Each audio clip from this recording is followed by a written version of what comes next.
On pourrait penser que ce livre, c'est une gentille discussion intellectuelle bien pensante, mais pas vraiment.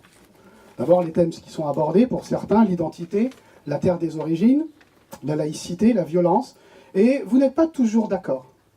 On sent certains endroits où vous n'êtes pas tout à fait d'accord, même si peut-être vous ne l'avez pas exprimé, et à vos regards, je vois que nous ne nous sommes pas trompés. Ce n'est pas non plus ce livre un débat hors sol, entre fouilleurs de textes intellectuels. Delphine, si vous permettez, je vous appelle Delphine, vous êtes de plein pied dans l'actualité. Le président l'a rappelé, vous vous exprimez, on vous interviewe. Récemment, vous avez écrit dans le Nouvel Obs, et vous avez été victime d'attaques de ce que je n'oserais pas appeler, même avec beaucoup de guillemets, une partie de la communauté, puisque qu'est-ce que la communauté? C'est un autre sujet. Vous précisez d'ailleurs que pour vous, il n'y a pas de guerre entre orthodoxes et libéraux, et vous fustigez d'ailleurs plus dans ces attaques sur ces réseaux pas vraiment sociaux, plutôt les problèmes d'orthographe que les problèmes d'orthodoxie. Peut-être y a-t-il parmi ceux qui vous attaquent quelques ortholans, comme chacun sait de drôles d'oiseaux. Rachid, vous cherchez toujours à discuter, à expliquer votre lecture du Coran, à convaincre, récemment en Belgique, ou par exemple à des prisonniers djihadistes, sans jamais avoir peur, et c'est très courageux de votre part, d'aller à contre-Coran.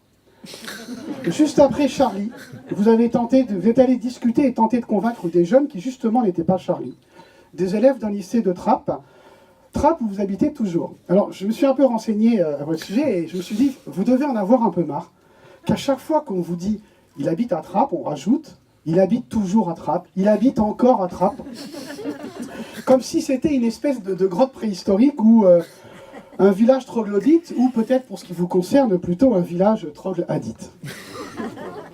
Alors pour ceux qui s'intéressent à Trappes, parce que tout à l'heure j'ai cité le mot communauté, il y a un excellent livre de Raphaël Baquet, et j'ai oublié le prénom d'Ariane Chemin, merci, qui s'appelle La communauté, donc il parle de la ville de Trappes. On peut dire que vous êtes un des principaux personnages de ce livre, un peu le porte-parole de la ville, je dirais un peu son héros. Et encore un petit effort, et vous auriez été un super héros en couverture du dernier numéro de Ténois. Mais en l'occurrence, ce n'est pas le cas. Et Monsieur le Président, vous verrez avec plaisir que le thème de ce numéro, c'est « En attendant le Messie », qui est un sujet qui visiblement vous tient à cœur. Alors plus sérieusement, j'ai lu que l'un et l'autre, vous combattez l'essentialisation. Alors qu'est-ce que l'essentialisation? J'ai regardé sur Wikipédia, ça va vous aider. C'est considérer quelqu'un d'un point de vue essentialiste. Bon, plus sérieusement, c'est tenter de réduire un individu à une seule de ses dimensions. Il serait, Delphine, très difficile de vous essentialiser. Déjà, bravo, parce que j'essaye d'être drôle, mais je ne ferais pas mieux que le président tout à l'heure avec l'arabe in, franchement, chapeau. Hein. Là, franchement, je suis sans voix, ça n'arrive pas souvent. Donc déjà, vous êtes femme et rabbin. Alors il y a des gens pour qui c'est compliqué d'accepter qu'on puisse être à la fois et en unité femme et rabbin, mais en plus, ceux qui vous ont attaqué récemment sont même allés jusqu'à dire que vous n'étiez pas juive.